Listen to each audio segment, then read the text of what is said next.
تاریخ اسلام کی سب سے پہلی اور فیصلہ کن جنگ جو غزوہ بدر کہلاتی ہے، اس جنگ کو قرآن کریم نے یوم الفرقان یعنی حق اور باطل کے درمیان فرق کرنے والی جنگ کہا ہے۔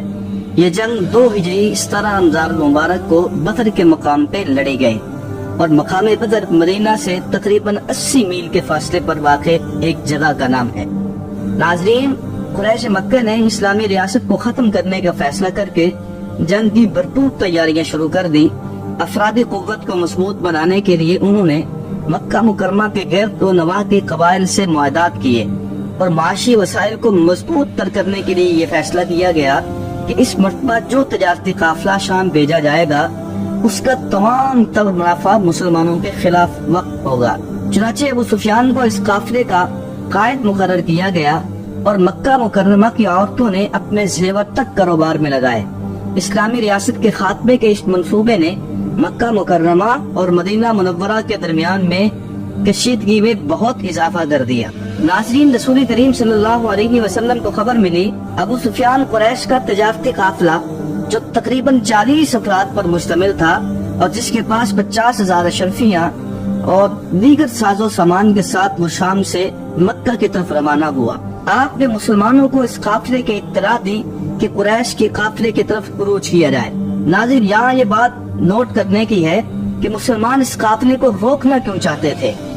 ناظرین، مسلمان جب مکہ سے ہجرت کر کے مدینہ گئے تو ان کے مال و متاع سارے کا سارا کفار قریش نے اپنے قبضے میں لیا، حتیٰ کہ زمینوں اور گھروں پر بھی قبضہ کر لیا اور اولاد تک ماؤں سے ان کے بچے اور لاد تک چھین لیے۔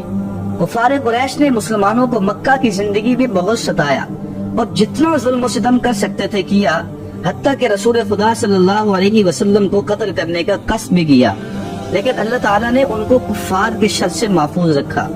ناظرین، کفار قریش نے مسلمانوں کی ہجرت کے بعد یہ منصوبہ بنانا شروع کر رکھا تھا کہ مدینہ پر حملہ کر کے رسول خدا اور اہل ایمان کو صفاحتی سے ہی مٹا دیا جائے۔ اسی دوران میں رسول خدا صلی اللہ علیہ وسلم نے پیش کی ابو سفیان کے قافلے پر حملے کا منصوبہ بنایا اور ابو سفیان کے کاروان کی طرف حرکت کی۔ ناظرین، ابو سفیان کو خطرہ محسوس ہوا کہ کہیں یہ قافلہ راستے میں ہی نہ لوٹ لیا جائے۔ اس نے ایک قاصد کو بھیج کر قریش مکہ کو اس صورتحال سے آگاہ کیا۔ قاصد نے عرب دستور کے مطابق اپنے اونٹ کی ناک چیر دی اور رنگدار رومان ہلا کر واویلا کیا اور اعلان کیا کہ ابو سفیان کے قافلے پر حملہ کرنے کے لیے محمد ان کے ساتھی پیچھا کر رہے ہیں، اس لیے قافلہ کو بچانے کے لیے فوراً پہنچے۔ اہل مکہ سمجھے کہ قریش کا قافلہ لوٹ لیا گیا ہے، سب لوگ انتقام کے لیے نکل کھڑے ہوئے۔ ابو سفیان اپنے قافلے کو دوسرے راستے سے لے کر بچ نکلا۔ قریش مکہ کو معلوم ہوا کہ یہ قافلہ صحیح سلامت واپس آ رہا ہے، لیکن سرداران قریش جن میں بالخصوص عتبہ اور ابو جہل نے اعلان کیا، تب نے جنگ بجا دیا کہ اب کسی صورت محمد اور اس کے ساتھیوں کو نہیں چھوڑیں گے۔ ابو جہل نے قاصد سے پوچھا کہ مسلمانوں کے قافلے میں شامل کتنے لوگ ہیں؟ اس نے بتایا کہ تقریباً 313 لوگ ہیں۔ ابو جہل نے کہا ہم 1000 کا لشکر لے کے جائیں گے۔ ابو جہل نے پوچھا اونٹ کتنے ہیں ان کے پاس؟ قاصد نے بتایا کہ 70۔ ابو جہل نے کہا کہ ہم 70 اونٹوں کے مقابلے میں 700 اونٹ لے کے جائیں گے۔ قریش کی روانگی کی اطلاع ملتے ہی آپ نے صحابہ کرام سے مشورہ کیا۔ صحابہ نے نہایت جذبے اور جانثاری کا ثبوت دیا اور بے سر و سامانی کے عالم میں ہر طرح سے لڑنے کے لیے تیار ہو گئے۔ ناظرین، یہ دونوں لشکر مقام بدر پر جمع ہوئے اور پڑاؤ ڈالا۔ یہ جمعے کا دن تھا، دونوں طرف سے صفیں سیدھی کی گئی۔ جنگی دستور کے مطابق دونوں طرف سے 3 لوگ میدان میں اترے۔ لشکر کفار کی طرف سے عتبہ، شیبہ اور ولید، جبکہ مسلمانوں کی جانب سے 3 انصار صحابہ جن میں حضرت عوف، حضرت حارث اور حضرت عبداللہ بن رواحہ تھے۔ عتبہ نے پوچھا تم کون ہو؟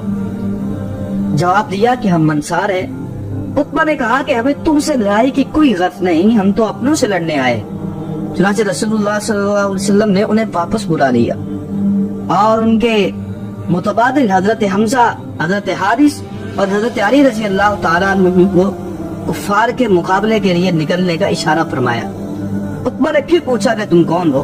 علی نے کہا میں علی ہوں، حمزہ نے کہا میں حمزہ ہوں اور حارث نے کہا میں حارث ہوں۔ چنانچہ جانبین سے مقابلہ ہوا عتبہ اور ولید پہلے ہی حضرت حمزہ اور حضرت علی رضی اللہ تعالیٰ عنہ کے وار میں مارے گئے۔ کفار کی صفوں میں گھبراہٹ پڑنے لگی تو ابو جہل نے کفار قریش کو ابھارا۔ ابو جہل نے لشکر اسلام کو اپنی طرف حملہ کرنے کی دعوت دی۔ مسلمانوں نے کہا کہ ہم یہیں ٹھہرے رہیں گے۔ دراصل ابو جہل یہ چاہتا تھا کہ مسلمان تعداد میں کم ہیں، تھوڑی تعداد میں ہیں، اس لیے جب ہماری طرف بڑھیں گے تو ہم پلک جھپٹتے ہی ان پر حملہ آور ہو کر کے ان کو تباہ و برباد کر دیں گے، اور یہ معاملہ 2 منٹ کے اندر خلاص کر کے ہم یہاں سے مکہ کی طرف نکل جائیں گے۔ چنانچہ مسلمان ثابت قدم رہے اور وہ اپنی جگہ پر ڈٹے رہے۔ ادھر ابو جہل نے اپنے لوگوں سے کہا کہ پیش قدمی کرو۔ جب انہوں نے پیش قدمی کی اور گھمسان کی جنگ کا آغاز ہوا، اسی جنگ کے دوران صحابہ کرام نے اس جانثاری اور جذبے کے ساتھ ان پہ وار کیے کہ ان کے قدم اکھڑنے لگے اور وہ تھوڑا پیچھے ہٹنے لگے۔ جیسے ہی وہ پیچھے ہٹے، پھر ابو جہل نے کہا کہ دوبارہ پلٹ کر ان پر حملہ کر دیا جائے تاکہ یہ چند ہی لمحوں کے اندر یہ سارا کا سارا کام خلاص کر دیا جائے۔ چنانچہ لشکر کفار مسلمانوں کی جانب بڑھا اور مسلمانوں نے انتہائی جانثاری کے ساتھ، انتہائی جذبے کے ساتھ ان کا مقابلہ کیا۔ یہاں مقابلہ 313 کا 1000 کے ساتھ تھا، یعنی 3 گنا زیادہ۔ مسلمانوں کے لشکر کے مقابلے میں 3 گنا لشکر بڑا تھا، لیکن مسلمانوں نے جس جذبے کے ساتھ، جانثاری کے ساتھ ان کا مقابلہ کیا تو اس مقابلے کے نتیجے میں لشکر کفار کے پاؤں اکھڑ گئے اور یہ لشکر بھاگنے لگا، اور اسی دوران ابو جہل قتل ہو گیا۔ ناظرین، اس گھمسان کی جنگ میں مشرکین اور سرداران قریش کو جہاں جگہ ملی، جہاں سے نکلنے کا راستہ ملا، وہ بھاگنے لگے۔